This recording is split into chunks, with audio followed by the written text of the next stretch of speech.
Bonjour Pierre-Carl Pellado. Depuis le 15 mai dernier, vous êtes le chef du Parti québécois, donc l'opposition officielle au Québec. Et donc, vous vous trouvez aujourd'hui dans une situation postulant peut-être au poste de Premier ministre un jour. Vous êtes un homme d'affaires évidemment très réputé au Québec. Qu'est-ce qui vous fait aujourd'hui venir en France, d'abord pour soutenir l'arrivée de Denis Laferrière à l'Académie française? Oui, ben c'est un grand moment pour le Québec, vous savez. C'est ce moment où, la créativité québécoise qui, vous le savez, à la télévision est très importante ici en France, mais qui a pris aussi beaucoup d'autres facettes, dont notamment la chanson, le théâtre, et qu'un Québécois est d'autant plus intéressant puisqu'il est un Québécois d'adoption, Oui. soit reçu dans cette grande institution que constitue l'Académie française. C'est une grande fierté pour le Québec et également un signe, une illustration de cette ouverture du Québec pour la diversité, pour ceux et celles qui ont fait le choix de venir s'installer dans ce beau pays. Oui. Julie Snyder, la très célèbre animatrice avec laquelle vous vivez, avait bien connu Denis Laferrière il y a très longtemps. Oui. Hein? Oui, probablement que oui, ça sera un des seuls, mais je n'ai pas fait donc la nomenclature et une recherche étendue, mais des peu d'académiciens qui ont été chroniqueurs télé. Hein. Donc, Oui. effectivement, il l'a été avec Julie dans une de ses premières émissions, d'ailleurs, il y a plus d'une vingtaine d'années. Oui, alors aujourd'hui, donc je disais, vous êtes depuis donc, le 15 mai le chef du Parti québécois, l'opposition officielle. Vous venez en France, vous avez aussi la nationalité française, Monsieur Pellado. C'était important de dire, ma première visite, c'est à Paris? Bien, honnêtement, c'est un peu le fruit du hasard, puisque mon élection est vraiment toute récente. Elle date de quelques jours. J'ai été donc élu par les militants et les militantes du Parti québécois le 15 mai dernier. Et cette réception, cette intronisation de Dany à l'Académie française, je ne crois pas que tout ça a été prévu, mais c'est un heureux hasard de circonstances que, effectivement, cette première visite se déroule en France. Oui. Pourquoi? Parce que la France, c'est un pays que j'adore. C'est un particulier, pays oui. où j'y ai étudié dans la vingtaine. C'est un pays aussi où j'y ai travaillé pendant plus de 4 ans. C'est un pays où je m'y suis marié également. Oui. Il y a de ça Alors, aussi vous m'avez quelques dit en années. antenne, c'était pratiquement la même période que maintenant. Vous aviez rencontré votre compagne sur Oui. Julie, elle était à l'époque animatrice. Je pense que c'était une émission, c'était une hebdomadaire qui s'appelait Vendredi, c'est Julie. Et donc, j'avais pensé à elle, puisque étant donc dans les affaires, à cette époque, dans les années 2000, c'était la grande effervescence, vous vous souviendrez, de l'Internet. C'était le début de l'Internet et il y avait ce qu'on appelait des portails.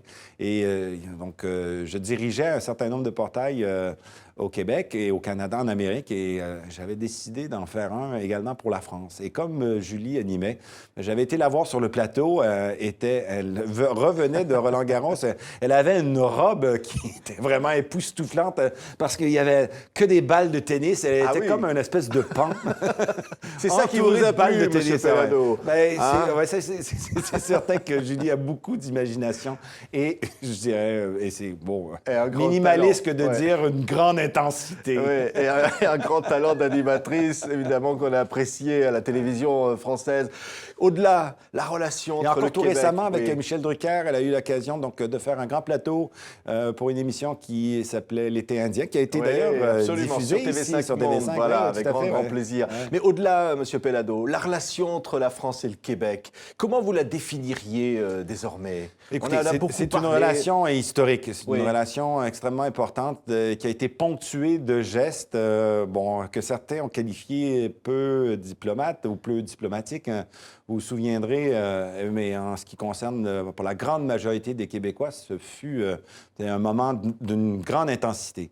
Lorsque le général de Gaulle s'est prononcé sur le balcon de l'Hôtel de Ville de Montréal et il a dit, après avoir fait cette grande visite, qu'il avait amené de Québec à Montréal sur ce que nous appelons chez nous le chemin du roi et qu'il avait été reçu par toute la population dans chacun des villages qu'il avait eu l'occasion de traverser.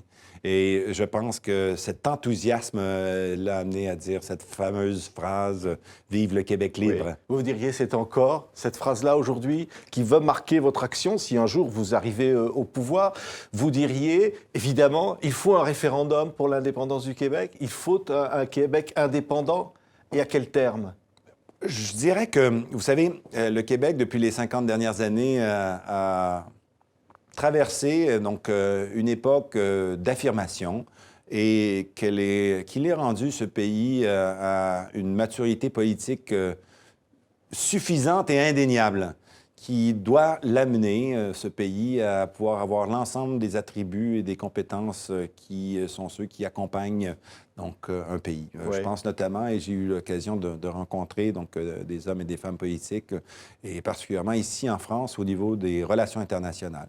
Le Québec n'est pas maître de sa politique internationale. Le Québec est assujetti aux besoins et aux désirs du gouvernement fédéral. Ça doit cesser. Ça doit cesser. Bien, je pense que pour une nation, parce que le Québec est une nation historique, nous avons donc des singularités, la plus importante étant la langue, qui s'accompagne de cette profondeur culturelle qui est différente de celle des Nord-Américains, qui est différente de celle des Canadiens. Et ce projet, je tiens à le répéter, ce n'est pas un projet contre les Américains ou contre les Canadiens, c'est un projet pour les Québécois et les Québécoises, pour... Oui. Mais les Québécois, vous avez le sentiment femmes. qu'aujourd'hui, ils veulent l'indépendance? Ils voudraient voter, s'exprimer, ils voteront pour l'indépendance? Il y a eu 2 référendums dans l'histoire du Québec, un en 1980, un en 1995. En 1995, le non a gagné que de 50 000 voix et il y a eu par la suite donc, des commissions d'enquête qui nous ont amenés à conclure pour une grande majorité des Québécois que ce référendum avait été volé. Oui. Alors, donc vous ferez un référendum si vous arrivez... Je suis élu depuis quelques jours. J'ai ce privilège de diriger ce grand parti québécois qui a vu des hommes comme René Lévesque, qui a vu des hommes comme Jacques Parizeau, qui a vu des femmes comme Pauline Marois, qui a été donc élue la première ministre du Québec récemment. Et c'est un privilège de diriger ce parti. Et en même temps aussi un travail qui requiert là aussi une intensité, une profondeur de conviction. Vous espérez un jour dire « j'ai la nationalité québécoise » ? Bien sûr, bien sûr. Et je suis convaincu que, encore une fois, parce que cette maturité politique est existante, parce que le Québec, lorsqu'il sera un pays, sera toujours en mesure de mieux protéger tous ses intérêts, et évidemment ses intérêts économiques, mais également ses intérêts culturels. Aujourd'hui, il peut protéger ses intérêts. On parle de l'eau potable, on parle de l'électrification des transports, on parle d'un certain nombre de choses où vous dites, et on voit et on connaît votre réussite au plan économique, vous êtes un homme d'affaires extrêmement important, vous dites, il faut faire ça pour le Québec. Vous savez, les hommes d'affaires où la maîtrise de l'économie est relativement récente de la part des francophones. Elle date depuis, je dirais, les 40 ou 50 dernières années. Vous avez parlé de l'électrification des transports, d'ailleurs. Ça me permet de reparler de ce grand homme que fut René Lévesque, qui donc, a procédé en 1963 à la nationalisation des compagnies d'électricité. Aujourd'hui, Hydro-Québec, qui est une entreprise qui, évidemment, produit de l'électricité, mais qui est bien positionnée parce que la grande majorité, pour ne pas dire la totalité de notre électricité, est d'origine hydroélectrique. Donc, une énergie durable, renouvelable et verte. Alors oui, nous avons réalisé un certain nombre de choses, mais il nous en reste encore beaucoup d'autres à réaliser pour justement parfaire cette identité, pour parfaire cette volonté de maîtriser notre destinée entièrement. Oui, vous êtes un homme d'affaires et un homme politique. Lequel des deux prime sur l'autre? Écoutez, lorsque j'ai pris cette décision, donc, de consacrer ma vie à la politique, je l'ai pris entièrement. C'est-à-dire que donc, les affaires sont derrière moi. L'entreprise existe, heureusement, parce que c'est une grande entreprise qui évolue très efficacement et très solidement. Québécois. Mais aujourd'hui, elle est entre les mains donc d'une équipe de direction que j'ai eu la responsabilité, évidemment, de créer et j'ai entièrement confiance. Le président du conseil d'administration, d'ailleurs, c'est un peu ironique, mais c'est l'ancien premier ministre du Canada, M. Brian Mulroney, et j'ai une intime confiance en ses capacités, bien évidemment, mais également de sa grande loyauté à l'endroit des actionnaires et du Québec. Merci beaucoup, Pierre-Carl Pellado. C'est votre première interview à l'occasion de cette première visite à l'extérieur du Québec depuis votre nomination comme chef du Parti québécois. Nous étions ravis de vous recevoir sur TV5 Monde. Je vous remercie. Merci beaucoup.